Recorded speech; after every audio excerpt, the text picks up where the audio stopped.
Hello friends, আসসালামু আলাইকুম। সবাই কেমন আছেন? আশা করি সবাই খুব ভালো আছেন। তো আজকে এই যে নতুন একটা ব্লগ নিয়ে চলে আসলাম আপনাদের মাঝে। আজকে নতুন একটা খাবার ট্রাই করব, সেটা হচ্ছে এই যে কাঁকড়া ওর বাবা রেস্টুরেন্টে রান্না করেছিল, তারা খেয়েছে, কিছুটা আমাদের জন্য নিয়ে আসছে বাসায়। তো ভাবলাম আজকে একটু ট্রাই করি। তো আমরা মা ছেলে ট্রাই করতে গিয়ে দেখি কাঁকড়ার পা এত বেশি শক্ত, কিভাবে খাবো সেটাই ভাবছিলাম। এটা দেখে ওর বাবা বললো ওইদিকে নিয়ে আসো, আমি দেখায় দিই। তো ওর বাবা এই যে খুলে খুলে দিচ্ছিল আর আমরা হচ্ছে খাচ্ছিলাম। আর আমার পিচ্চি বাবাটা বারবার হাত বাড়াচ্ছিল, সেও একটু খাবে আর কি। বাট এগুলো এত বেশি ঝাল ছিল, তবুও ভেতর থেকে বের করে একটু যতটুকু সম্ভব একটু মুখে দিয়েছি। আমার কাছে টেস্টটা কিন্তু ভালোই লেগেছে, খারাপ লাগেনি, চিংড়ি মাছের মতো লেগেছে। তো যাই হোক, এটা ছিল তার পরের দিনের ভিডিও। আমাদের বাসায় নতুন মেহমান এসেছিল, আপনাদের জন্য নতুন বাট আমার জন্য নতুন না। তো আমার ভাই, ভাইয়ের বউ এবং তাদের একমাত্র রাজপুত্র আমার সাফওয়ান বাবাটা, সে এসেই হচ্ছে যে কান্নাকাটি শুরু করে দিয়েছে। সে কারো কোলেই যাবে না, তার আব্বু আম্মু ছাড়া।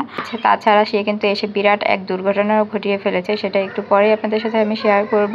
যাই হোক, তারা আসার পর আমরা টুকটাক খাওয়া দাওয়া করে একটু বের হয়েছিলাম, কারণ আমার ভাইয়ের বউ মাহমুদা, ওর নাকি কিছু কেনাকাটা দরকার ছিল, এই জন্য বাসায় পড়া টুকটাক গেঞ্জি প্লাজো এগুলাই আর কি। তো এই যে এই ভ্যানগারের গেঞ্জিগুলো আমার কাছে ভালোই লাগতেছিল, তো এখান থেকে ও দুইটা গেঞ্জি নিয়েছে।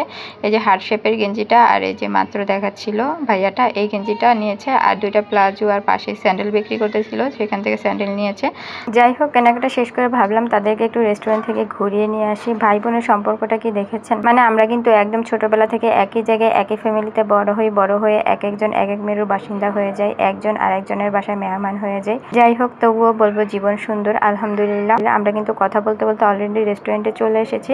আর এসেই দেখেন সে তার ভাইয়ার কাঁধের উপর উঠে লাফালাফি শুরু করে দিয়েছে। সে বাইরে আসতে পারলেই খুব হ্যাপি, মাশাআল্লাহ। আর এদিকে আমার সাফওয়ান বাবাটা ওর চাচুকে মানে তাসিনের বাবাকে ওর পা দেখাচ্ছিল, অনেক ব্যথা পেয়েছে। ওই যে বললাম, সে কিন্তু এসেই বিরাট এক দুর্ঘটনা ঘটিয়ে ফেলেছে। সে আমাদের বাসায় এসে কিচেনে ঢুকে পাটা ফেলে দিয়েছিল। আল্লাহ তাআলার অশেষ রহমতে পাটাটা ওর পায়ের উপরে পড়ে নেই, নিচে পড়ে হালকা ধাক্কা লেগে ওর আঙুলের সাথে লেগেছে। এতে আঙুলটা পুরো কালো হয়ে গেছে সাথে সাথে। আমি অনেকক্ষণ লাগিয়ে বরফ দিয়ে দিয়েছিলাম, আবার সাথে সাথে গিয়ে ওষুধ নিয়ে আসছিলাম, অ্যান্টিবায়োটিক দিয়েছে ডাক্তার। আজকে যদি পাটাটা ওর পায়ের উপর পড়তো তাহলে বুঝতেই পারছেন কি একটা অবস্থা হতো। এই জন্যই মনে হয় মুরব্বীরা বলে যে বাচ্চাদের সাথে ফেরেশতা থাকে, ফেরেশতাই হয়তো বা ওকে রক্ষা করেছে, আলহামদুলিল্লাহ। যাই হোক, কথা বলতে বলতে কিন্তু আমাদের খাবার চলে এসেছে। আর খাবার খাওয়ার সময় সে কিন্তু আরেকটা ঘটনা ঘটিয়ে দিয়েছে, সেটা হচ্ছে ও এখানে এসে হিসু করে দিয়েছিল। মানে বাসায় ব্যথা পাওয়ার পরপরই তো আমরা বের হয়েছি, ও অনেক কান্নাকাটি করেছিল। এই জন্য ভেবেছিলাম যে একটু বাইরে থেকে ঘুরে আসি, তাহলে হয়তো বা ওর মনটা একটু ভালো হয়ে যাবে, কান্নাকাটি থামবে। ওই সময়টা সবার ভিতরে এত বেশি অস্থিরতা কাজ করতেছিল, মানে ও এত জোরে ব্যথা পেয়েছে, যার কারণে ওকে আসলে প্যাম্পাস পরানোর কথা মনেই ছিল না। ও যেরকম অবস্থায় ছিল সেরকম অবস্থায় আমরা নিয়ে আসছি, যার কারণে ওখানে এসে হিসু করে দিয়েছে। যাই হোক, ছোট মানুষ, ব্যাপার না।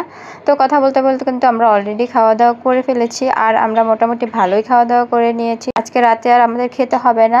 তো আজকের ভিডিওটা ফ্রেন্ডস এই পর্যন্তই। সবাই ভালো থাকবেন, আল্লাহ হাফেজ।